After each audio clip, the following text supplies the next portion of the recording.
They didn't just betray their faith, they hunted the people who trusted them. These are the preachers who used the pulpit as a weapon. Millions trusted them as spiritual leaders, but behind closed doors, they were hiding crimes darker than anyone imagined. Tonight, we expose pastors who used faith as their greatest weapon. Jim Bakker's rise began like a classic American dream wrapped in evangelical fervor. Born in 1940 in Muskegon, Michigan, he came from humble beginnings, a quiet boy who grew up in a household marked by strict Christian values and hard-working parents. Nothing in his early life suggested that he would become one of the most recognized televangelists in the world, or that his name would eventually be tied to one of the most infamous religious scandals in American history. But like many charismatic leaders who learned early how powerful a microphone can be, Bakker discovered that faith, when broadcasted, could become an empire. From the very beginning, Jim Bakker and his wife, Tammy Faye, possessed a magnetic quality. Their chemistry was undeniable,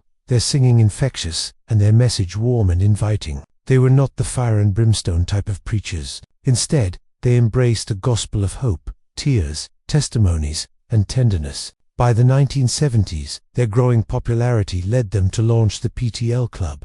Praise the Lord. The show became a worldwide phenomenon. Millions tuned in daily. The Bakkers' blend of entertainment, preaching, variety show-style interviews, and emotional testimonies made PTL feel like a spiritual soap opera with real-life stakes. The donations poured in, millions of dollars a month. The ministry grew into a sprawling enterprise with television studios, telethons, and an endless stream of charismatic pleas urging viewers to plant a seed of faith through financial contributions. The money was used to build the ambitious Heritage USA, a Christian resort in South Carolina that became one of the largest theme parks in the nation. It included hotels, shopping areas, prayer centers, religious attractions, and luxurious amenities, all advertised as a place where believers could recharge spiritually while vacationing in family-friendly comfort. But behind the polished smiles, perfect hair, and glamorous television lights, the foundations of the empire were rotting. The cracks began to show quietly, then violently. Employees whispered about extravagant spending. Millions of dollars flowed with little accountability. PTL executives lived like celebrities, private jets, luxury cars, hotel suites filled with gold accents, and closets full of designer clothing paid for with donor money. The lifestyle contradicted the message the flock believed in, but viewers never saw the backstage reality. They only saw tears, prayers, and promises of blessings. Then came the bombshell. In 1987, news broke that Jim Bakker had paid $279,000 in hush money to cover up an encounter with a young church secretary named Jessica Hahn. The revelation detonated across the Christian world. Hahn alleged she had been manipulated and coerced, while PTL leadership allegedly pressured her into silence. Whether people believed Hahn or not, the scandal shattered the wholesome image the Bakkers had cultivated for decades. But the sexual scandal was only the tip of the iceberg. Investigators soon uncovered massive financial fraud within PTL. The ministry had sold tens of thousands of lifetime partnerships, promises that donors would receive free lodging at Heritage USA annually, yet the resort never had enough rooms to fulfill even a fraction of them. Bakker and his executives had oversold rooms by the tens of thousands, using the funds not to build new facilities, but to fuel their extravagant lifestyle and cover financial gaps within the ministry. The empire began collapsing under its own weight. Media coverage exploded. News anchors dissected PTL's financial delusion. Former followers felt betrayed. Faithful elderly donors who had sacrificed portions of their retirement savings to the ministry cried on live television, wondering whether God had abandoned them or whether they had simply trusted the wrong man. By 1989, the federal government charged Jim Bakker with multiple counts of fraud and conspiracy. During the trial, prosecutors painted a damning picture of a pastor who had manipulated the faith of millions to enrich himself. Witnesses described a culture of unchecked spending, deception, and emotional manipulation. The jury took little time to conclude that financial misconduct wasn't an accident, it was a system. Bakker was sentenced to 45 years in prison and fined hundreds of thousands of dollars. Tammy Faye would later divorce him, and the once glamorous PTL world crumbled into dust. Heritage USA went bankrupt. Followers dispersed. The tears once shed in prayer became tears of disillusionment and betrayal. But even behind bars, Bakker never completely admitted wrongdoing. He insisted the scandal was exaggerated, that he was being persecuted, that the government wanted to destroy his ministry. This refusal to accept responsibility left many of his former followers emotionally stranded, fighting to reconcile the man they had believed was chosen by God with the man a court convicted of financial deception. Over time, Bakker's sentence was reduced, and he was released in the mid-1990s. While many expected him to fade into obscurity, he resurfaced with a new show, a new message, and a new flock. Instead of prosperity gospel, he now preached end-times prophecy, survival gear, and apocalyptic warnings. Some saw this as reinvention, others saw it as repetition. For many of those who once trusted him, reconciliation never came. The true legacy of Jim Bakker lies not in the theme park he built or the broadcasts he produced, but in the human fallout, the elderly couple who gave up their savings, believing God would reward them, the single mother who tithed more than she could afford, hoping for a miracle, the faithful viewers who believed their donations were feeding the hungry rather than fueling extravagance. Jim Bakker's story remains one of the most striking examples of how pastoral charisma can mask deep deception, and how trust placed in spiritual authority can transform into profound betrayal when power goes unchecked. It's a reminder that faith itself is not the danger, but the people who wield it without accountability can create devastation disguised as devotion. What part of this case shocked you the most? Let me know in the comments. Eddie Long was, for decades, one of the most powerful, recognizable, and influential pastors in the American South. His rise was meteoric. His ministry was massive. His image was finely crafted, a man of strength, conviction, wealth, and divine purpose. From the pulpit of New Birth Missionary Baptist Church in Georgia, he commanded crowds of more than 25,000 members every Sunday, delivering sermons that blended biblical authority with motivational intensity. His voice carried weight. His presence dominated the stage. His followers believed in him with unwavering loyalty, and for a long time, it seemed like Eddie Long could do no wrong. He was born in 1953 in North Carolina. His childhood was shaped by faith, discipline, and the quiet expectation that God had a mission for him. But Eddie Long didn't begin his career in the church. He worked in corporate America, moved through different jobs, and struggled financially in his early adulthood. Those close to him described this era as a time of searching, not just for money, but for purpose. When he finally stepped into ministry, he found what he believed was his true calling, and once he stepped onto a pulpit, he never left it. In the late 1980s, Long was appointed pastor of a small church in Lithonia, Georgia. The congregation was small, fewer than 300 people, but Long saw potential that others could not. He envisioned a megachurch, a spiritual powerhouse, a place where worship felt electric and faith felt alive. He began preaching with boldness, charisma, and an emotional force that drew crowds. Within a few years, New Birth had exploded into one of the fastest-growing churches in the country. He preached prosperity. He preached empowerment. He preached about the strength of black leadership, strong families, and spiritual discipline. He was seen as a father figure to thousands. His influence extended beyond Sunday sermons. He conducted conferences, led men's leadership programs, traveled the world, and advised politicians. At his peak, Eddie Long was not just a pastor, he was a celebrity, a spiritual icon, and a cultural figure.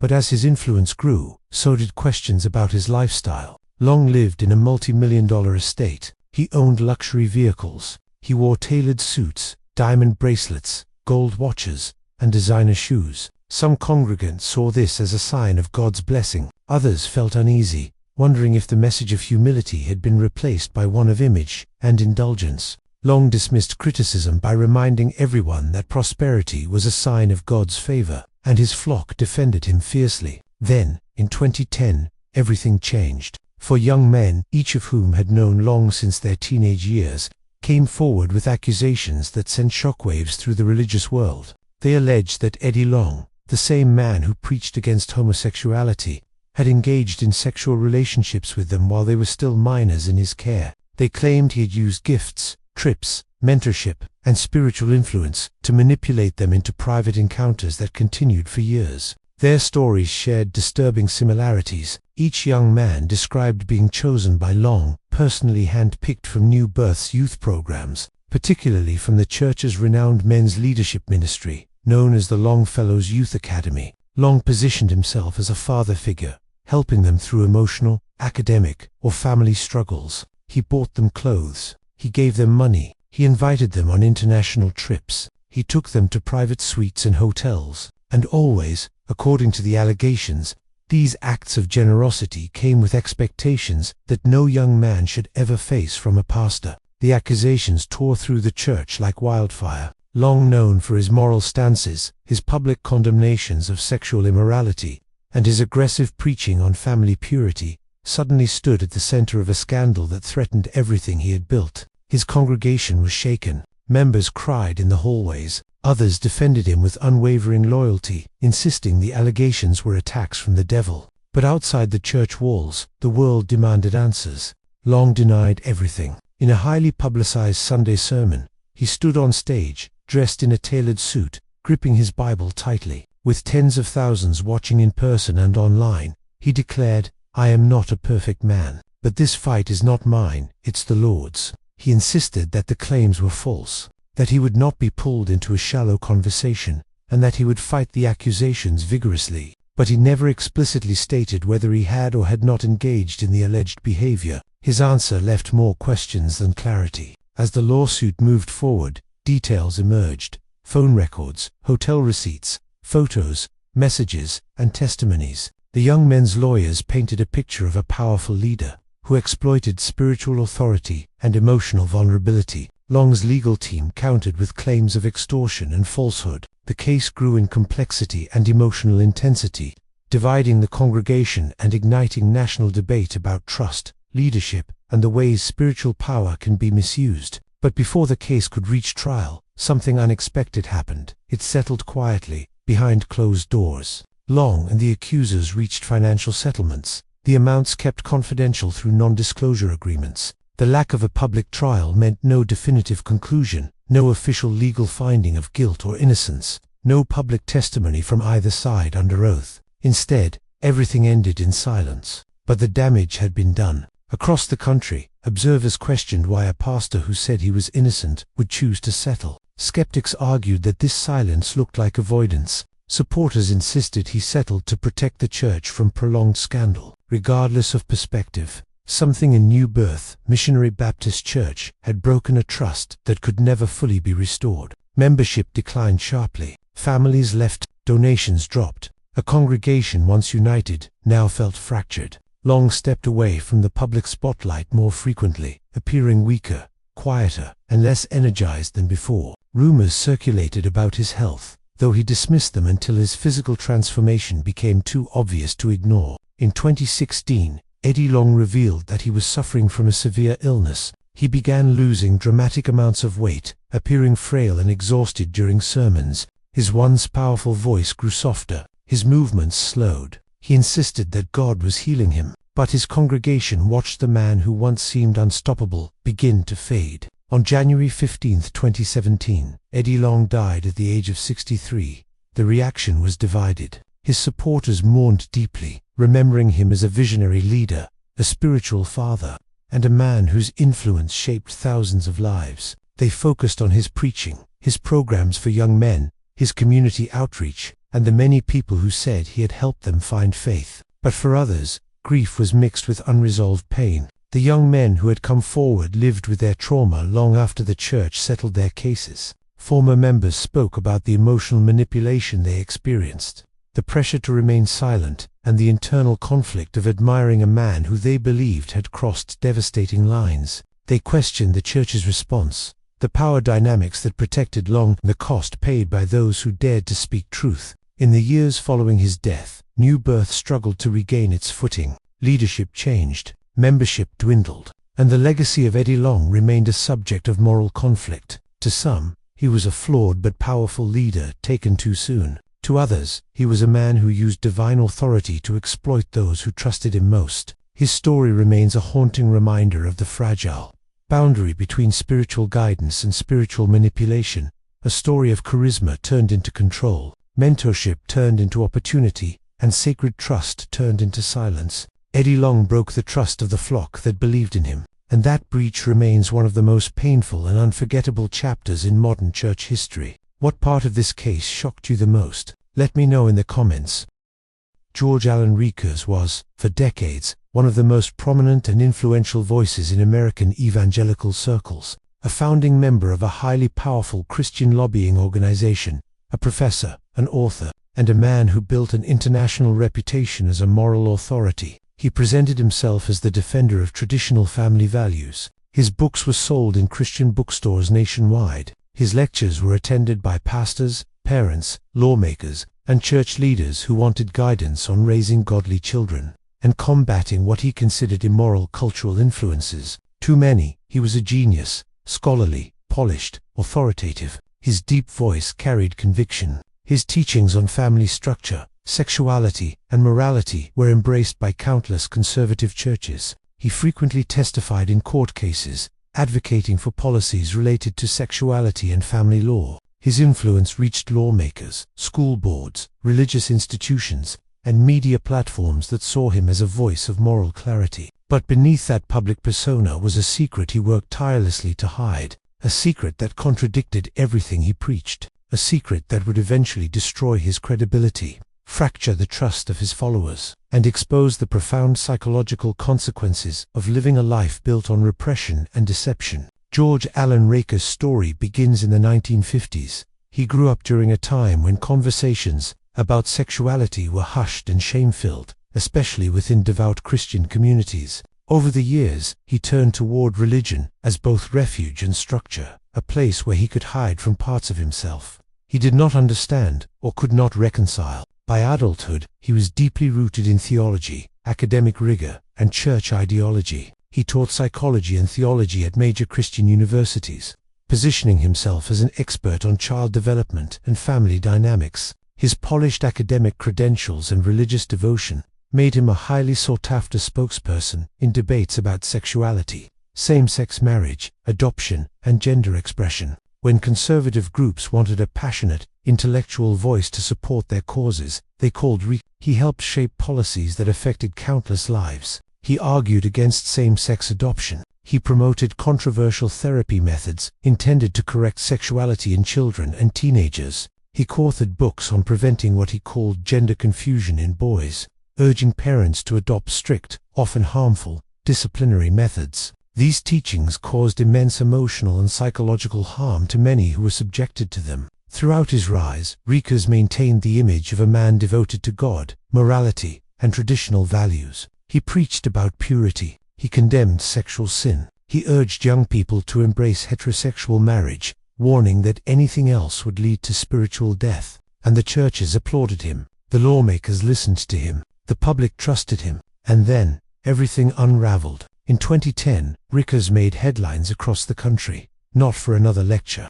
not for another moral argument, but for being photographed at an airport pushing a baggage cart, while accompanied by a young male escort he had hired during an overseas trip. The story broke like lightning. Reporters revealed that Rekers had hired the young man from an escort website known for explicit services, claiming he needed someone to help carry his luggage due to an alleged medical condition. But witnesses contradicted his explanation, saying Rekers did not appear to need assistance. The escort later spoke publicly, describing the nature of the trip, the intimacy, the hotel arrangements, and the deep irony that the man who had publicly condemned homosexuality had secretly hired him for companionship. The scandal exploded across the media. Headlines called it hypocrisy of the highest order. A man made a career out of condemning what he himself was secretly engaging in. His public defenders grew silent. His publishers distanced themselves. His organization removed any mention of him. Churches that once invited him to speak now avoided his name entirely.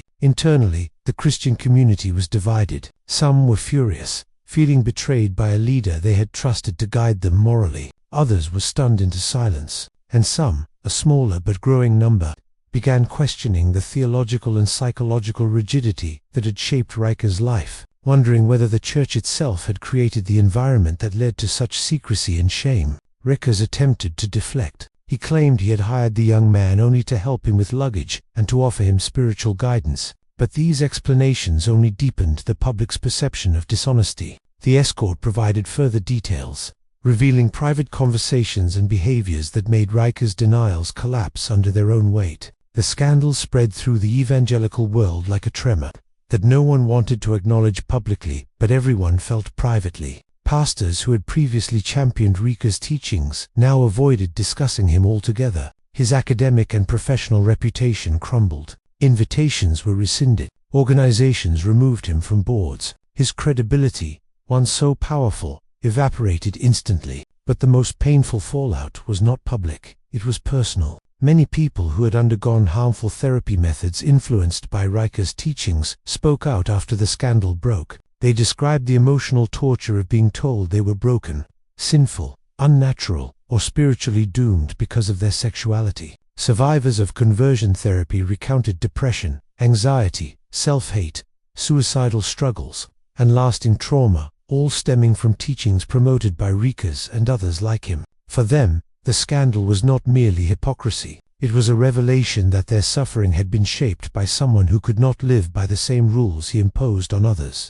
Someone who preached purity while practicing deception. Someone who taught that others needed to change while he himself was living a life of contradiction and silence. Rekers faded from public life after the scandal. He withdrew from speaking engagements, stepped back from leadership roles, and slipped into obscurity. But his story did not fade for those who had trusted him. Former followers grappled with disillusionment, questioning the doctrines they once believed in. Parents wondered if they had harmed their children by following his advice. Pastors debated how someone so revered could have built a life of contradictions without detection. The scandal left behind a painful truth: spiritual authority, when used to impose shame, can create a shadow life, a life defined by secrecy, guilt, and emotional compartmentalization. Rekers had dedicated decades to preaching against the very desires he wrestled with internally, using theology not as a path to healing, but as a cage that confined him further into denial. His story stands as a deeply human tragedy, not just because he broke his flock's trust, but because he spent his entire life fighting himself, projecting his internal conflict onto others, and contributing to the suffering of thousands who believed his teachings. The fall of George Allen Rekers was not merely a scandal. It was a mirror held up to a system that rewards repression, elevates image over honesty, and teaches leaders that admitting their truth is worse than living a lie. His downfall remains one of the most striking examples of how moral authority can crumble when built on secrets, and how the trust of a flock can be shattered when its shepherd is living a life he publicly condemns. What part of this case shocked you the most? Let me know in the comments. Jonathan Hale was known in rural Missouri as the kind of pastor people prayed for. Charismatic, warm, compassionate, and always available. His voice carried a kind of softness that made people feel understood. His sermons were poetic without being pretentious, tender without being weak. The congregation at Willow Creek Chapel believed he had been sent directly from God to heal a town that had gone through years of economic decline and generational trauma. By the time he was in his early 40s, he had become the most beloved figure within 50 miles. People spoke of Pastor Hale as if he were a stabilizing force, a living guardian of the broken and lost. But beneath the surface of his gentle words and easy smile, Jonathan Hale was building a secret life, one meticulously hidden behind his pastoral robes, his late-night visits, and his carefully maintained facade of holiness. His charisma became the mask for a series of choices that would not only fracture his church, but tear apart families, pit neighbors against each other, and shatter the illusion of spiritual safety his flock had relied on for nearly a decade. It started slowly, almost invisibly. People whispered that Pastor Hale seemed to spend more time outside the church than inside it. He often claimed to be visiting the sick, counseling vulnerable families, or preparing elaborate community projects, and yet, his office remained strangely empty. No files, no notes, no documented counseling sessions. Only a Bible on his desk and a few neatly stacked hymnals. The congregation simply assumed that their pastor was too busy doing God's work to leave a paper trail. No one wanted to question the man who had officiated their weddings, baptized their children, and presided over the funerals of their loved ones. Questioning him felt like questioning the foundation of the community itself. The first real sign of trouble emerged through the donation records. The church treasurer, a retired accountant named Earl Simmons, noticed that funds earmarked for outreach programs were being withdrawn in unusual amounts. Small at first, $300 here, $250 there, but increasing steadily as weeks passed. Earl approached the pastor gently, expecting a simple explanation. Pastor Hale smiled his warm, practiced smile and assured Earl that the money had gone to struggling families who had asked for privacy. Earl nodded, trusting the man he had admired for years. But the discomfort in his gut didn't go away. Whispers turned into questions when a young mother named Emily Carter approached Earl privately. She looked ashamed, almost frightened. She said that Pastor Hale had been counseling her during her divorce and had assured her that the church would help her financially, but she hadn't received anything, not $1. Earl's stomach dropped. One complaint could be a misunderstanding. 2 complaints, especially regarding money, began to look like something else, something darker.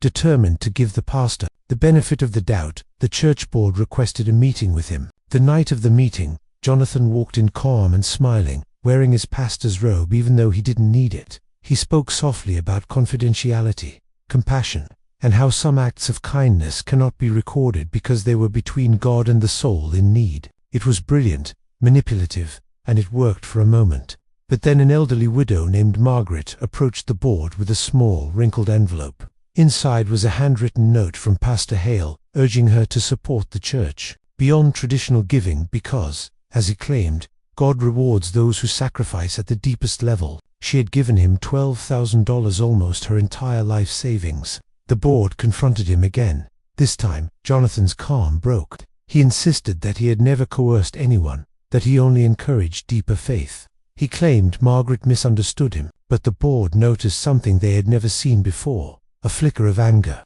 a tightening of his jaw, an inability to keep his voice gentle.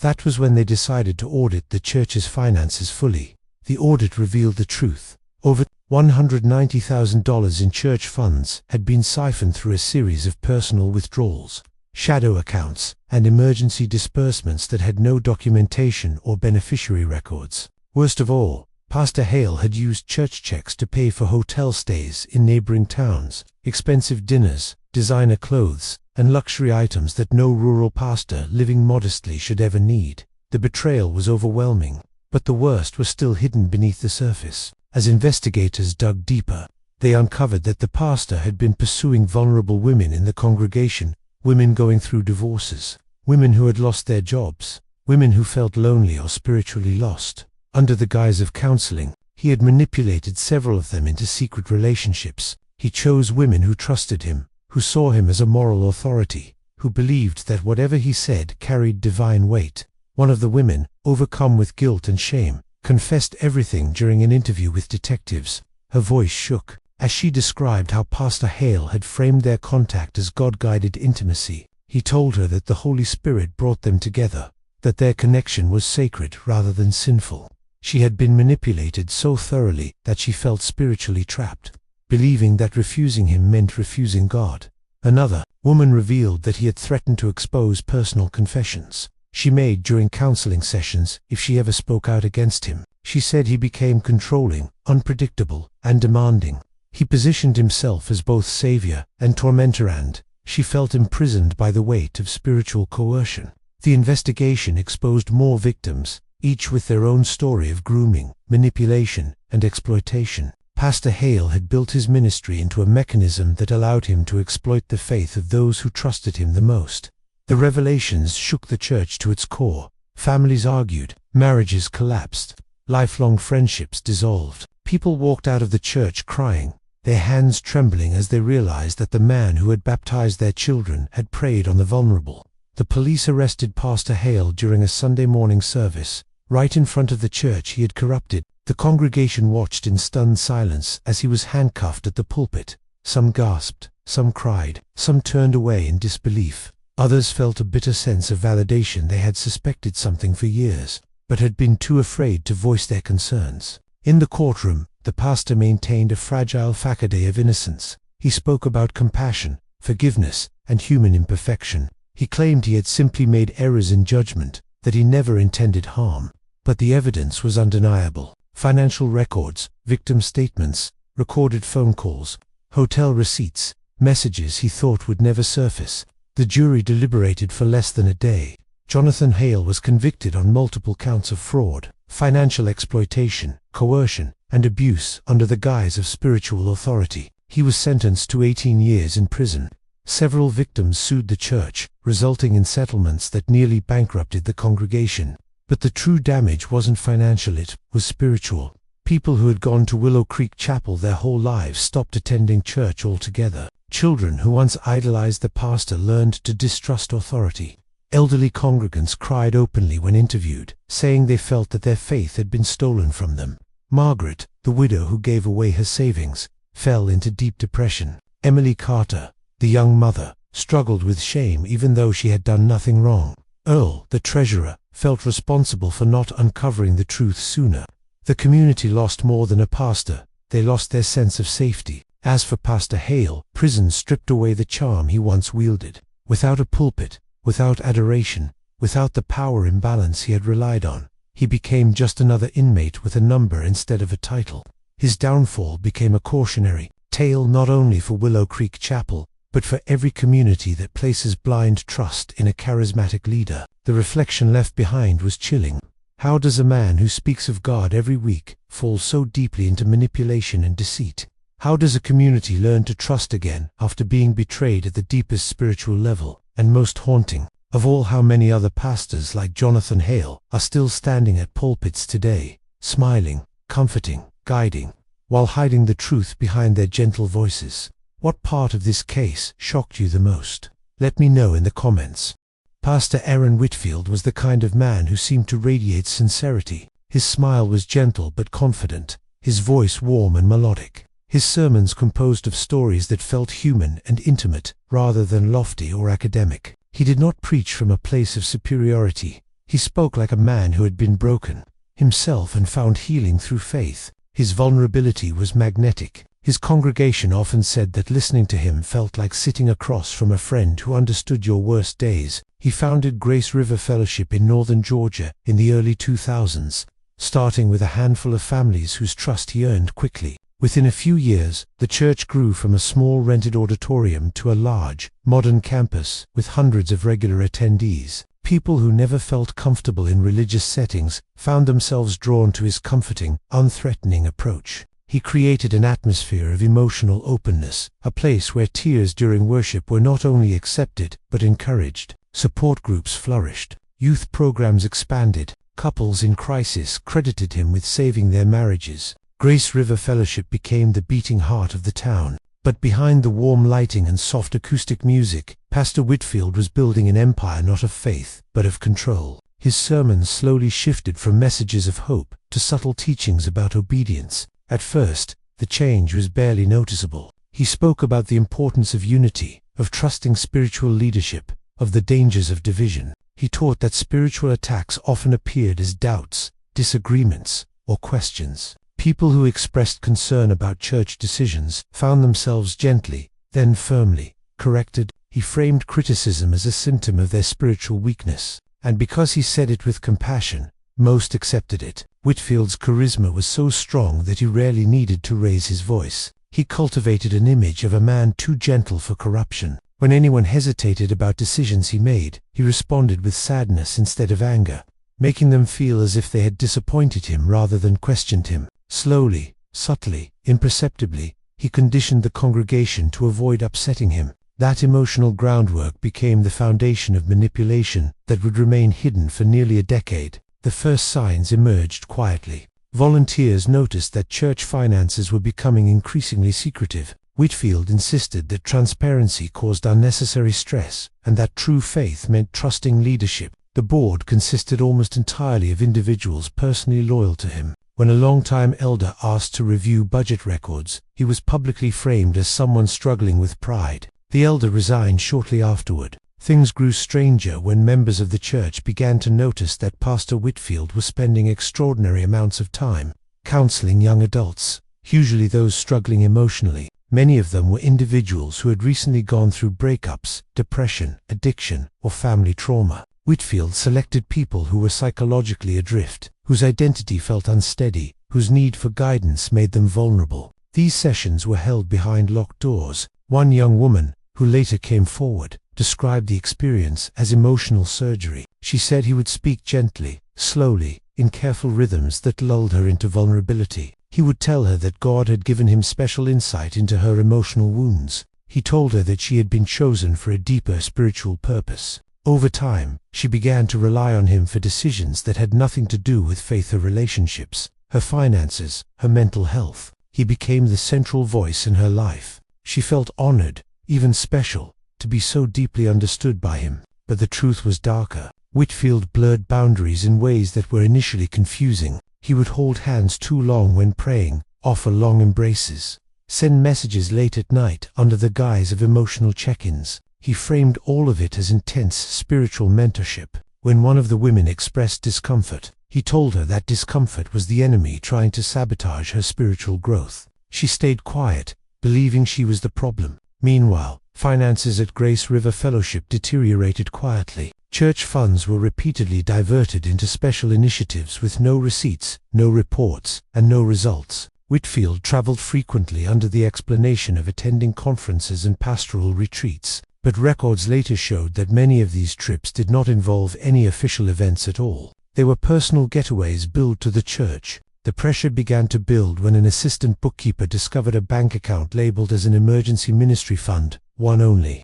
Whitfield had access to over $400,000 had been funneled through it across 6 years. Transactions showed luxury hotel stays, high-end restaurant bills, jewelry purchases, and cash withdrawals that had no conceivable ministry purpose. Fearful of confronting Whitfield alone, the bookkeeper quietly approached a former church staff member, who encouraged her to take the information to authorities. She waited weeks, paralyzed by fear, before finally contacting state investigators. She felt like she was betraying a man who had once prayed with her during her mother's cancer treatment. But the moral weight of the discovery pushed her forward. Once authorities became involved, the investigation widened quickly. Former members came forward with stories that had long been suppressed by shame or confusion. Several women reported emotional manipulation during counseling sessions. 2 described situations that escalated into coercive encounters framed as spiritual intimacy. One broke down during her statement,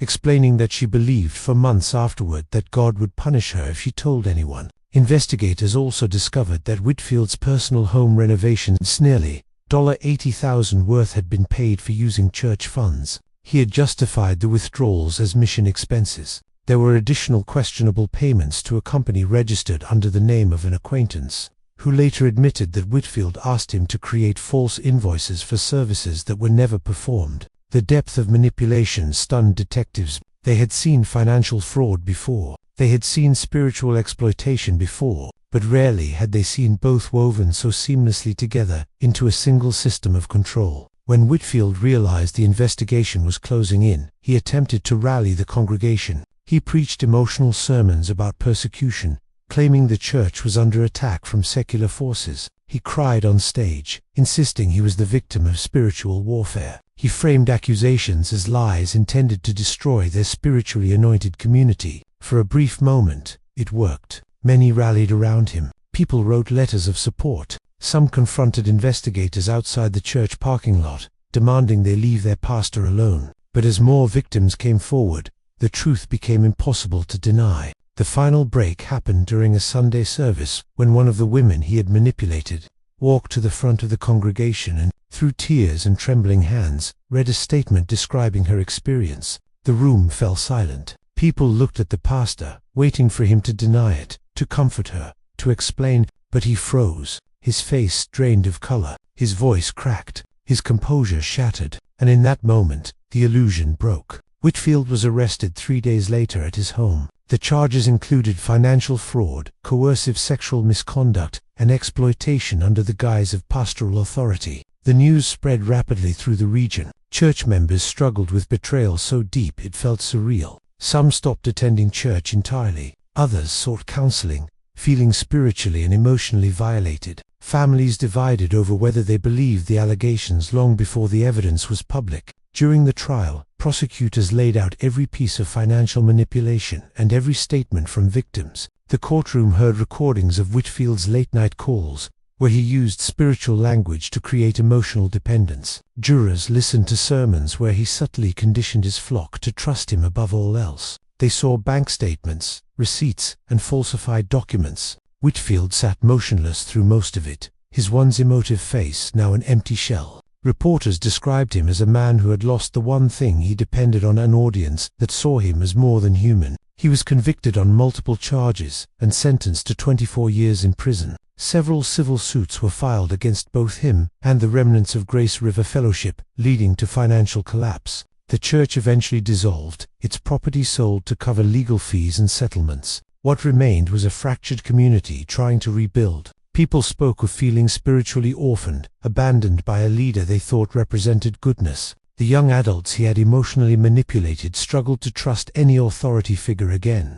The assistant bookkeeper, who had originally come forward, battled guilt even though she had done the right thing. She later said she felt responsible for the collapse of the spiritual home she once loved. The final haunting question became one that echoed throughout the community. How does a man with such tenderness in his voice become the architect of so much harm? How does someone who preached healing become the source of wounds that may never fully close? And how can a community ever again trust the gentle voice of a pastor after learning how easily warmth can mask the coldest intentions? What part of this case shocked you the most? Pastor Leonard Marlow did not look like a man capable of deception. At first glance, he seemed almost ordinary, thin-framed, soft-spoken, with glasses that constantly slid down the bridge of his nose and hair he never quite managed to tame. He had none of the charismatic magnetism associated with large church pastors. No booming voice, no dramatic gestures, no ambition that could be seen from the outside. He was the kind of pastor people approached because he felt safe. There was something understated in his presence, something gentle and When he took over Cedar Hollow Tabernacle in upstate New York, the church was beginning to fade. Attendance was low, youth programs were dwindling, and financial stability was slipping away. Members were tired, worried, and divided about the future. Leonard Marlow stepped into that environment with a message that sounded refreshingly simple: return to community, return to humility, return to faith that didn't rely on spectacle. People gravitated toward him. They appreciated his quiet resolve, his thoughtful sermons, and the way he remembered everyone's name. Slowly, steadily, the church began to revive. New families joined, old members returned. The sanctuary, once half empty, began to fill again. Leonard's ability to connect one-on-one made him seem almost pastoral in the original, intimate sense of the word, a shepherd who truly knew his flock. But the truth lurking behind his calm demeanor was more complicated, far darker, and infinitely more manipulative than anyone could have imagined. The first unusual pattern emerged subtly. Pastor Marlow encouraged congregants to meet with him privately for spiritual guidance, perfectly normal at first, but over time, he began insisting that certain members, especially those going through emotional turmoil, needed extended pastoral care. That phrase became something people repeated without fully understanding what it meant. For some, extended pastoral care looked like late-night phone calls that felt more personal than spiritual. For others, it was long counseling sessions in his office with the door locked, where his tone shifted from empathetic to quietly controlling. And for a select few, those he felt he could mold it, became something else entirely. One of the earliest signs of trouble was noticed by the church secretary, a middle-aged woman named Clara. She had worked at Cedar Hollow for over 20 years and had seen pastors come and go. She admired Leonard's soft-spoken style but found his behavior increasingly strange. She noticed he had begun scheduling appointments that he entered into the system, under vague titles like special meeting or private consultation. He asked her repeatedly not to interrupt his sessions, even for emergencies. Clara found it odd, not alarming yet, but odd. Pastors before him had always balanced private counseling with openness. Leonard seemed to be building barriers instead of bridges, but she pushed her concerns aside, thinking perhaps he was simply trying to be more professional, more cautious, more boundaried. But those boundaries only applied when they benefited him. Meanwhile, Leonard began preaching sermons that emphasized vulnerability, confession, and the power of spiritual submission. He framed surrender as the highest form of faith. His message was hypnotic in its calmness. Members felt spiritually moved, compelled to reevaluate their lives. Many began confessing personal struggles to him more than they ever had with previous pastors. He used those confessions skillfully. One of the women he counseled, a 29-year-old teacher named Rachel, later described how he slowly took control of her emotional world. After a devastating breakup, she sought pastoral support. Leonard was patient at first, comforting, reassuring, but as she grew more dependent on him for emotional stability, he began suggesting that her pain was tied to her spiritual openness. He told her she needed more guidance, more one-on-one time with him. He positioned himself as indispensable to her healing. Little by little, he encouraged her to distance herself from friends, claiming they were spiritually blocking her progress. He praised her when she confided in him, and subtly reprimanded her when she sought advice elsewhere. He created an emotional loop, where she felt guilty for disappointing him, even though she couldn't articulate why. His manipulation was so gradual she didn't realize she was being isolated until long after. But the real turning point came from a different direction: money. Treasurer reports began showing inconsistencies in spending. Small amounts at first, then larger ones. Funds allocated for community outreach weren't reaching their intended destinations. Some were being redirected into pastoral development, a category Leonard created himself. There were unexplained withdrawals,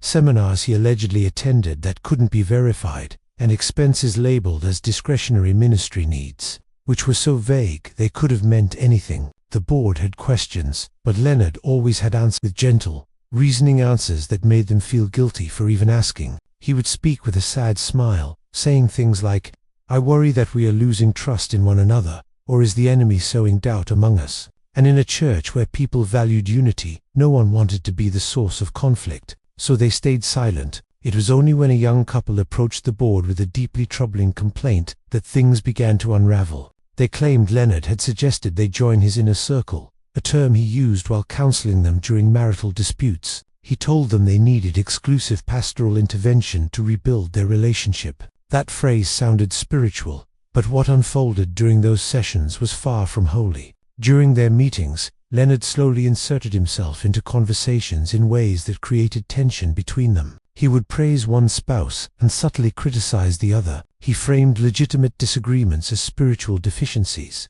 and over time, he convinced them that he alone could restore order in their marriage. It was a grooming process, not sexual, but psychological. He wanted power, influence, control. When the couple realized how deeply he had manipulated their dynamic, they broke down and reported everything to the board. The board was shaken but hesitant, unwilling to believe that their gentle, soft-spoken pastor could be capable of such calculated manipulation. But once the first complaint surfaced, others followed. Congregants came forward describing the same pattern: Leonard using private counseling sessions to create emotional dependence, spiritual confusion, and unhealthy attachment. A woman admitted that he pressured her to share intimate details of her personal life and implied she would lose spiritual favor if she withheld anything. Another revealed that he discouraged her from seeking mental health counseling, insisting that secular therapy was incompatible with true faith. For some, he created fear. For others, he created loyalty so strong they felt obligated to defend him, even when they recognized his behavior was wrong. The board contacted investigators, and what they uncovered was far worse than internal manipulation. Leonard had created a covert financial system, filtering church funds into personal accounts under the guise of pastoral necessity. Detectives found receipts for luxury items, weekend trips, expensive electronics, and hidden credit card accounts, all of it funded by Cedar Hollow Tabernacle. But the most disturbing revelations came from the victims of his emotional and psychological manipulation. Several congregants described how he pressured them into disclosure so deep it felt like spiritual dissection. He exploited their pain to mold them into loyal followers. His counseling sessions were less about healing and more about establishing power over the vulnerable. One victim described her experience as spiritual captivity. Investigators discovered that Leonard kept detailed notes on his counseling sessions, not as therapy records, but as dossiers. He catalogued weaknesses, triggers, trauma histories, insecurities. He wrote strategies to keep certain members dependent. He mapped out relational dynamics within families, noting who was easiest to influence. He had not been guiding his flock. He had been studying them. When authorities finally moved to arrest him, Leonard reacted with a kind of cold resignation. He did not cry. He did not fight. He did not express confusion. He simply adjusted his glasses, straightened his shirt, and allowed himself to be handcuffed. His lack of shock made investigators suspect he'd always known this moment might come. The trial was long and emotionally brutal. Victims testified about the psychological damage, the spiritual confusion, the years of emotional dependency. Financial experts detailed the fraud: over $260,000 in church funds siphoned into personal accounts, falsified invoices, and inflated expenses. Mental health professionals testified that his methods constituted coercive control, a form of psychological exploitation. In court, Leonard spoke only once, insisting he had acted within spiritual boundaries and that the accusations were misinterpretations of pastoral care. His calmness, once comforting, now felt chilling. It was the calm of a man who took pride in his ability to manipulate. He was convicted on multiple counts of fraud, coercive psychological abuse, and exploitation under the guise of spiritual authority. He received 19 years in prison. The aftermath was devastating. The church split. Some members left religion entirely. Others sought therapy through secular means for the first time in their lives. Families fractured, marriages strained under the weight of secrets revealed in court. Cedar Hollow Tabernacle eventually dissolved, its building sold to pay legal costs and restitution, but the deeper damage was spiritual. Victims described feeling hollow, directionless, afraid to trust anyone with emotional authority. The congregation questioned how a man so gentle, so unassuming, could engineer such calculated harm. They wondered if their desire for a humble leader made them blind to manipulation. They asked themselves whether faith had made them vulnerable or whether Leonard had weaponized their vulnerability. The final haunting question lingered long after the church doors closed. How do you rebuild trust when the person who shattered it did so with a whisper instead of a shout? What part of this case shocked you the most? Let me know in the comments. Pastor Raymond Holt had always been known for his ability to make people open up. Whether it was a grieving widow, a struggling teenager, or a husband trying to salvage a failing marriage, Raymond had a way of listening that made people feel understood. He spoke softly, rarely raised his voice, and exuded an aura of calm that many described as soothing. In a community filled with loud personalities and outspoken leaders, his gentleness stood out. It felt like the antidote to a harsh world. He led a medium-sized church in rural Oregon, a place where everyone knew everyone else, and secrets at least in theory, were hard to keep. But Raymond had discovered long ago that people carried burdens they wouldn't share with their closest friends, their spouses, or even themselves fully. They needed someone safe, someone neutral, someone holy, and he built his entire empire on that need. Raymond's rise began with the church's counseling ministry. He expanded it dramatically, offering free weekly sessions, grief circles, marriage workshops, addiction recovery guidance, and individualized spiritual direction. Attendance skyrocketed. People who had never set foot inside a church came seeking relief, guidance, or simply someone who would listen. Raymond encouraged them to unburden themselves. He urged them to be completely honest, insisting that spiritual healing required total transparency. Over time, he stopped using notebooks or computers during sessions, claiming confidentiality, but his memory, unnervingly precise, absorbed every detail. What no one realized was that Raymond wasn't simply listening, he was collecting. One of his earliest targets was a businessman named Jeffrey, a wealthy member of the congregation whose company was struggling. During a counseling session, Jeffrey revealed that he had inflated financial statements to secure a loan. Illegal, desperate, but something he admitted because he believed Raymond was bound by pastoral confidentiality. Raymond nodded empathetically, assured him God would understand, and offered prayer. 3 months later, Jeffrey received a message from Raymond asking if he could increase his monthly tithe commitment for the church's benefit. When Jeffrey hesitated, Raymond subtly reminded him that financial dishonesty was a serious sin and that the church leadership might misunderstand if they ever found out. It wasn't a threat, not directly, but Jeffrey felt the ground shift beneath him. He doubled his contributions. Raymond never mentioned the loan fraud again. Jeffrey wasn't the last. A teenage girl confessed a pregnancy scare. A married woman revealed an emotional affair. A teacher admitted to drinking on school nights. Raymond stored every confession like evidence in a private vault inside his mind, categorizing each piece of information by its usefulness. He didn't demand money from everyone. That would have been too obvious. He demanded loyalty, silence, favors, influence. From some, he extracted political support during board meetings. From others, he requested volunteer hours or endorsements. He orchestrated the church leadership to align perfectly with his desires, installing people he knew were compromised, people whose secrets he held. He called it God's arrangement. But the truth was that Raymond had built a network of quiet leverage. The community believed he was the most trusted man in town. In reality, he was the most dangerous, and for nearly a decade, no one had any idea. What finally unraveled him was a single counseling session that went wrong. A 22-year-old woman named Leah approached him after months of emotional turmoil. She had been struggling with depression, guilt, and fear following a relationship that ended badly. In her fragile state, she confided something deeply personal, something unrelated to crime, but painful, embarrassing, and private. She trusted Raymond completely, believing the small sanctuary of his office was a safe space. A week later, Leah mentioned during a church luncheon that she wanted to seek therapy outside the church. That same evening, Raymond visited her home. He stood on her doorstep, Bible in hand, and told her softly that her decision would open spiritual doors she couldn't close. He implied that if she sought help elsewhere, her secret might somehow surface, and misunderstood whispers could spread through the congregation. The moment he said it, Leah froze. She felt the air drain from her chest. His tone wasn't angry. It was the same soft, guiding voice he used in counseling. But the message was unmistakable. If she didn't comply, he would make her confession known. Leah didn't sleep that night. Her fear slowly transformed into another emotion. She had grown up believing pastors protected the vulnerable. But Raymond had used her vulnerability as a weapon, and she wasn't going to let him hurt anyone else. The next day, she told her mother everything.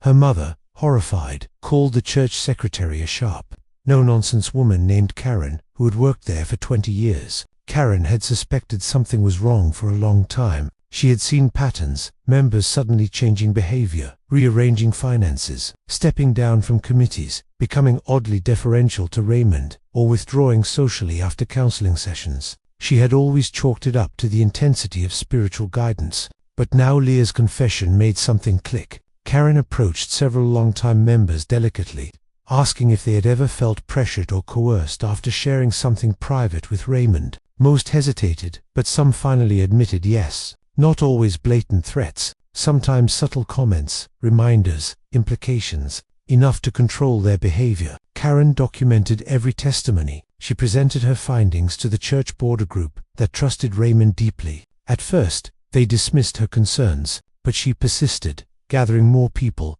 more stories, more patterns. Eventually, even the most loyal board members began to see the shape of something monstrous. The church hired an outside investigator specializing in religious abuse cases. Over several months, interviews revealed dozens of instances where Raymond had used private information to influence decisions or manipulate behavior. Financial documents revealed unusual patterns in donations, sudden spikes from members shortly after counseling sessions. Emails between board members mentioned Raymond's quiet pressure tactics. It was not illegal to remember confessions, but it was illegal to use them to coerce money, behavior, silence, or influence. Raymond's actions qualified as extortion masked under spiritual authority. Investigators also discovered that he kept a private notebook at home, hidden in a locked drawer. Inside was a meticulous index of names, secrets, confessions, vulnerabilities, and notes on how each person could be guided. He had labeled some entries as useful, others as requires leverage. It was not the journal of a pastor. It was the ledger of a blackmailer. The investigators handed their report to law enforcement. Raymond was arrested quietly early one morning as he walked from his house to his car. His congregation didn't learn what happened until hours later, when news vans surrounded the church and reporters began asking questions about the pastor accused of extortion through spiritual coercion. During his trial, Raymond maintained a calm, almost detached demeanor. He insisted he had never threatened anyone directly. He argued that he had simply been helping guide people toward moral choices. But prosecutors laid out the psychological damage he caused: the fear, the manipulation, the abuse of absolute trust. Several victims testified. Some trembled, some cried, others spoke with a cold fury. They described how they had once viewed him as a spiritual anchor, only to realize he had been tightening invisible chains around them. One man summed it up perfectly: confession is supposed to free the soul. He used it to cage ours. The judge agreed. Raymond was convicted of several counts of extortion, coercive control, and abuse of authority. He was sentenced to 14 years in prison. The aftermath was devastating for the church. Members were ashamed, angry, heartbroken. Many left religion entirely, unable to separate faith from betrayal. Others stayed, determined to rebuild but uncertain how to trust again. The new pastor, who eventually replaced Raymond, began every sermon with the same reminder: no human being should ever have that much power over a soul. But the haunting question remained a question the community still wrestles with. How do you rebuild spiritual trust when the person meant to protect your secrets used them as a weapon? What part of this case shocked you the most? Let me know in the comments. For more real-life crime stories, subscribe and stay tuned for the next deep dive.